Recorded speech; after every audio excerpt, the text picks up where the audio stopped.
everyone. Today we're going to read The Magic School Bus Plays Ball, a book about forces. When most classes play baseball, they go out on the field, but that's not what happens when you have a teacher like Miss Frizzle. In our class, when we play baseball, we go on a field trip. It all started during recess. We were playing baseball. Ralphie was at bat, Wanda was pitching, the rest of us had taken our positions in the field. There was only one thing missing. "Hey, Wanda, where's home plate?" Ralphie asked. "There isn't one," Wanda replied. "You'll have to pretend."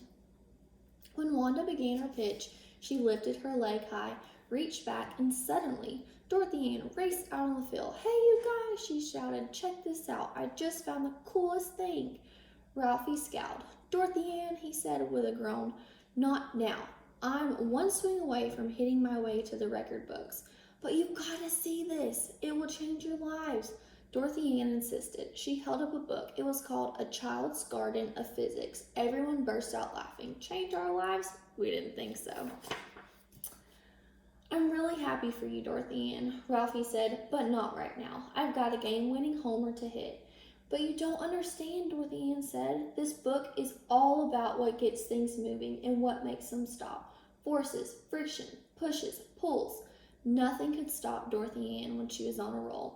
"Okay, picture a big red sled sitting in the snow," she explained. "It's not going anywhere, but if somebody comes along and gives the sled a push, it will move. That's a force. The sled will keep moving until something stops it. Like some dirt," she continued. "Things rubbing together causes a force called friction, and the sled stops because the dirt is pushing it against the direction it's moving. The force against the runners and the friction in action. Friction slows down and stops nearly every motion on Earth." Okay, so now we know what friction is. But what we didn't know was why Dorothy Ann thought it was so important. Ralphie was tired of hearing about friction. He picked up his bat and tapped at the dirt where home plate should have been. Then he remembered Dorothy Ann's book. The book would make a great home plate, Ralphie thought. It was flat, white, and just the right size. "Hey, Dorothy Ann, that book does sound kind of cool," he said. "It is, Ralphie," Dorothy Ann agreed happily. She thought Ralphie wanted to read the book. "And look at this, right here on the page 97. Ralphie looked at the page. It showed a picture of a baseball field. "It would be impossible to play baseball on that field," Dorothy Ann told Ralphie. "There's no friction there."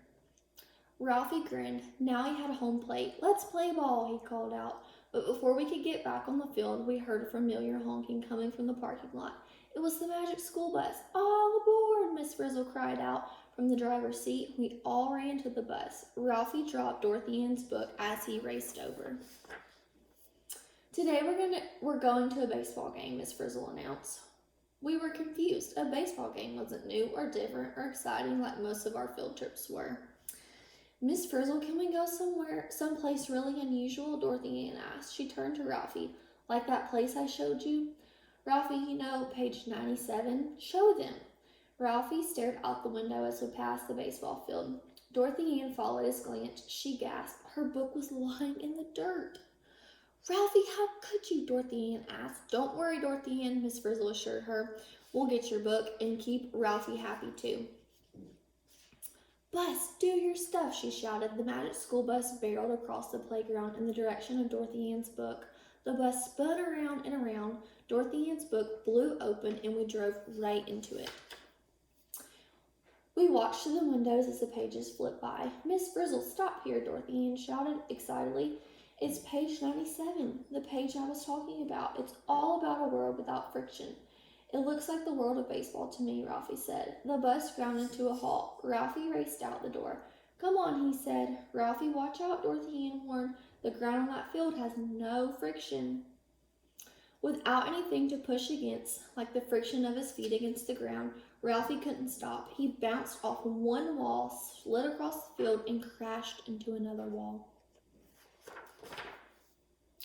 We lowered ourselves into the baseball field. We slipped and slid across the field. It felt like ice skating, only without the skates. Miss Frizzle blew her whistle. It was time for the game to begin. But without any friction to help us stop, we couldn't get into our positions. What were we going to do? Just then the bus flew overhead. It had turned into a Magic School Bus blimp. Liz was in the driver's seat. She pushed a button and a giant crane dropped down from the bus. The crane lifted us up like bowling pins and placed us in our positions on the field. "Play ball," Miss Frizzle cried out. "Welcome to the all-frizzle friction-free baseball classic," Miss Frizzle announced on her microphone.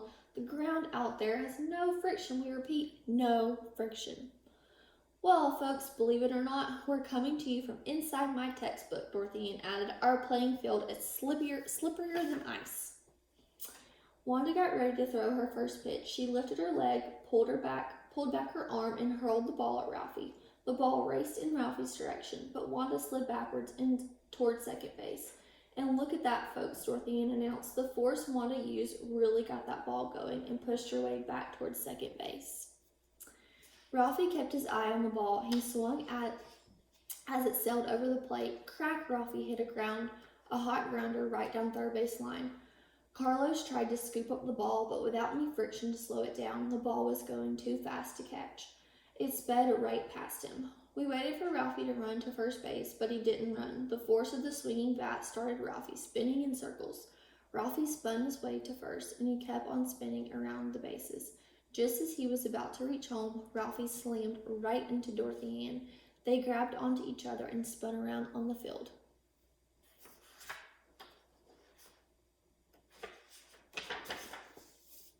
"Miss Frizzle," Dorothy Ann suggested, "I think we better call this game due to lack of friction."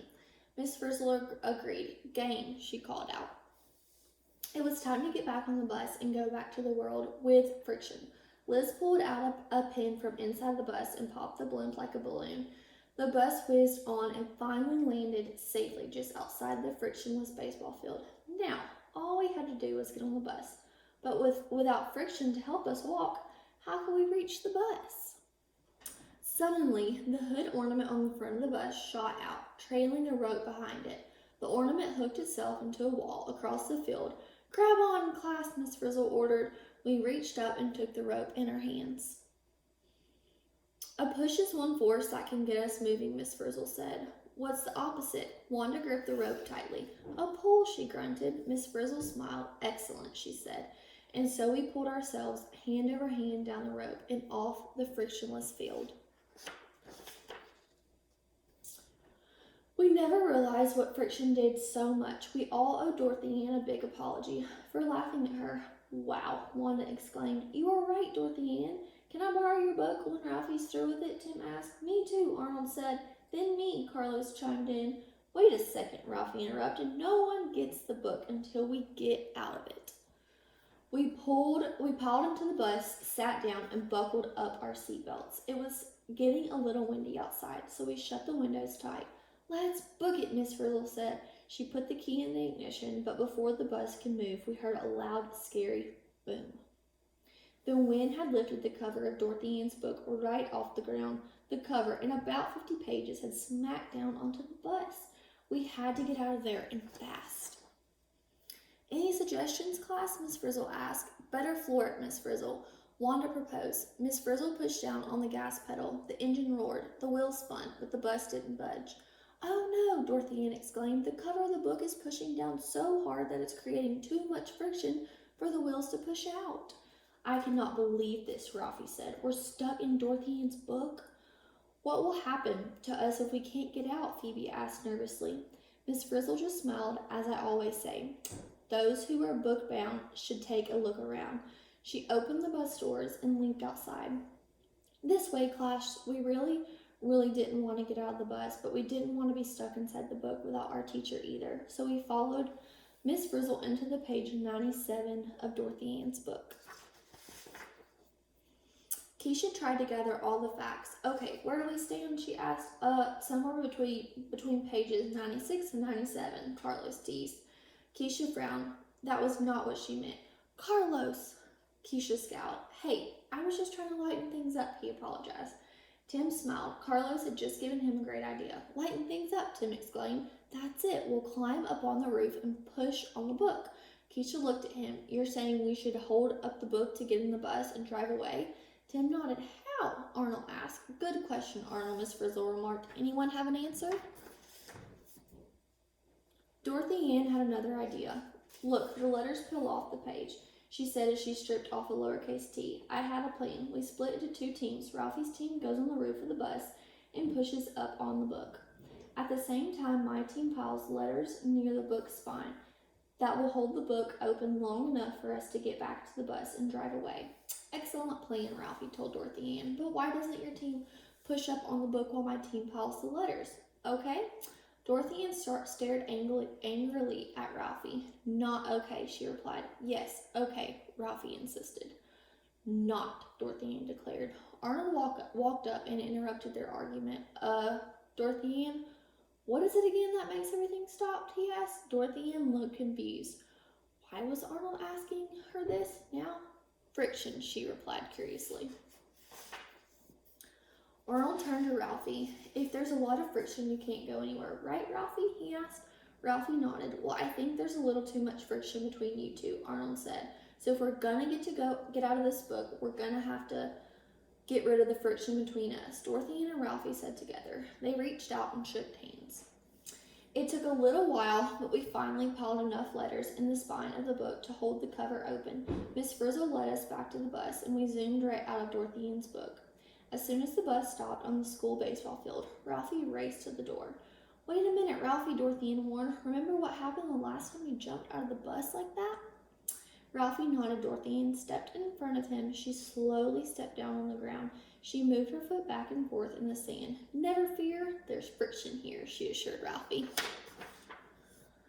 We couldn't wait to play a game of friction-filled baseball. Dorothy Ann was the first one at bat. Wanda pitched the ball, Dorothy Ann swung, and crack! Dorothy Ann exerted a lot of force on that ball. Carlos was out in left field. Would he be able to apply his force and stop the ball? Carlos held his glove high in the air, but the ball soared right over his head. Finally, the ball dropped to the ground and rolled. Luckily for Carlos, friction caused by the grass pushed against the forward motion of the ball slowed the ball down to a stop.